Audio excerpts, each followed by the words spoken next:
Hi guys, and welcome to another Hero of the Week. This week's hero is Wilfred Frost, son of the famous interviewer. Now, wouldn't it be great if we could clone people like Wilfred Frost and Victoria Derbyshire and put them on every frigging media outlet? It would solve a lot of problems. So he was interviewing a member of Kemi Badenoch's shadow cabinet, and he done his job as a journalist. Have a listen to this.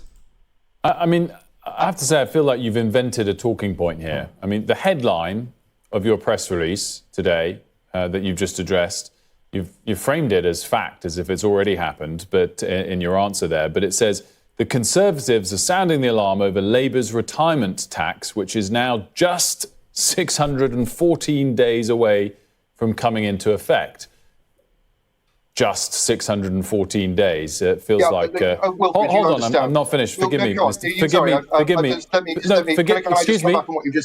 Mr. Burghart. No, you can't. You can come in a moment. We'll give you time to respond. The next line of this press release says, with Rachel Reeves widely expected to extend the income tax threshold. She hasn't done that yet. We don't even have a date for the autumn statement yet. And you've manufactured an entire talking point. Excuse me, I'll give you a chance to answer in just a second. I will give you an answer. If you don't want me to speak, I won't speak. Good, let me finish, and then you can answer.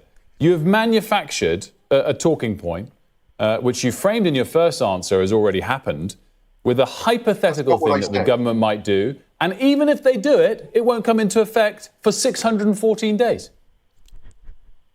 So, Wilfred, you know very well that what's going to happen when Parliament gets back in September is very soon afterwards there will be a budget.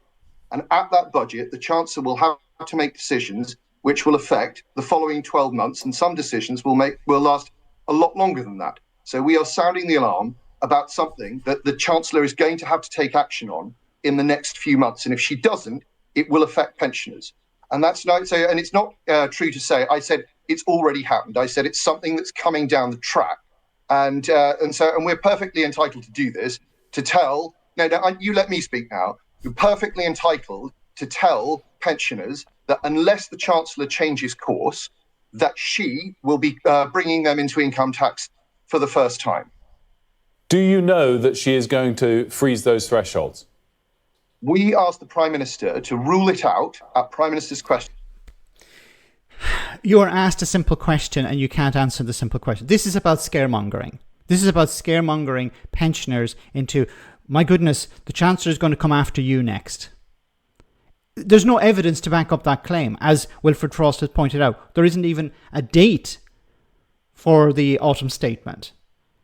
But the Tories have created this talking point. Okay, the government is coming after pensioners. There's no evidence to back it up. It's just about scaremongering. Questions the other day, and he declined to do so. So we know that it's something that they're considering.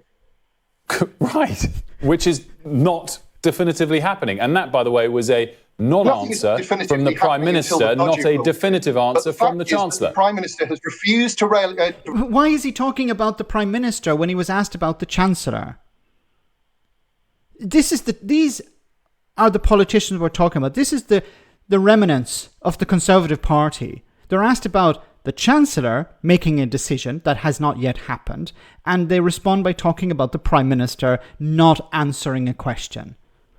My goodness. Refused to rule it out, so we know they're considering it, and we are asking them to change course. That is exactly what oppositions are supposed to do. I don't know why you find it so hard to understand that. Oh. Wilfred Frost understands politics a lot better than you do. He understands the lies of politicians much better than you do. I think this guy came in the last shower. He's quite new to Westminster. I don't think it's a good idea going up against Wilfred Frost when it comes to politics. He understands it a lot better. But that part would be fine, but you are therefore accepting this is a purely hypothetical point. No, it's not purely hypothetical. We know that it is something that is under consideration by the government. It's not something that we've made up. They haven't ruled it out. That does not mean that they have ruled it in. They have not answered the question. That does not mean that they're going to do it. It doesn't mean that they're not going to, but we don't know at this moment. But the Tories are not interested in the facts. They're not interested in reality. They're interested in their talking points.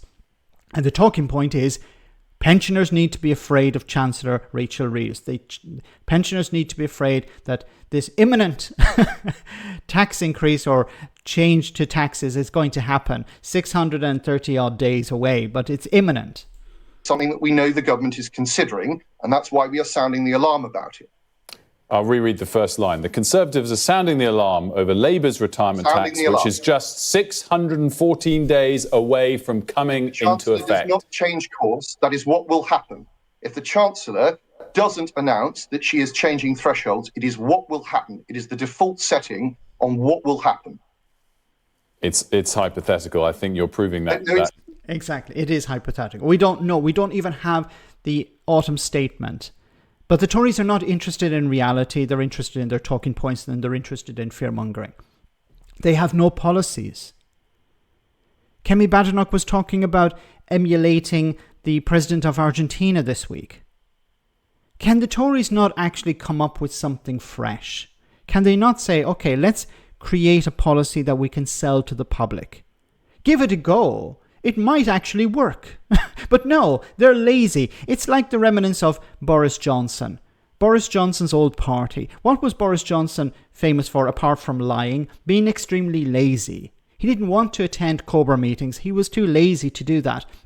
He liked the idea of debating in the chamber, but he hated the idea of being Prime Minister, of the heavy lifting, the hard work. That's why he was terrible at it. It was a joke to him. And this is what's left of the Conservative Party. Sort of bad copies of Boris Johnson. Let me know in the comment section, guys, what do you think? And kudos once again to Wilfred Frost for holding this guy's feet to the fire. It's necessary.